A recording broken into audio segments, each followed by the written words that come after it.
পরাজিত মানে অকৃতকার্য নয়।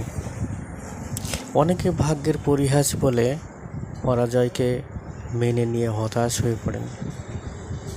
তারা মনে করেন ভাগ্য আমার সহায় নয়, সুতরাং আমার জীবনে জয় অসম্ভব। এই অসম্ভবকে সম্ভব করতে পারেন তারা শেষ হাসি হাসতে পারেন।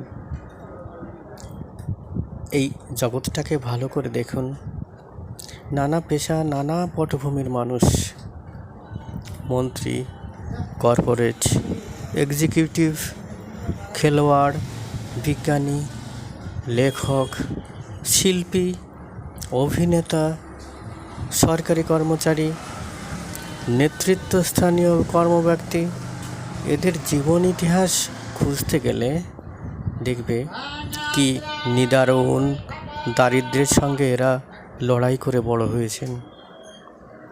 এদের অতীত জীবন অতি করুণ।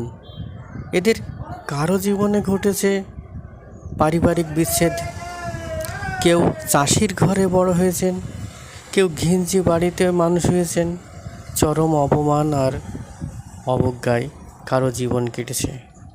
এই সমস্ত ভয়াবহ পরিস্থিতির সম্মুখীন হয়েও তারা জীবনে জয়ী হয়েছেন, নিজেকে প্রতিষ্ঠিত করেছেন, সাকসেসের দোরগোড়ায় পৌঁছেছেন।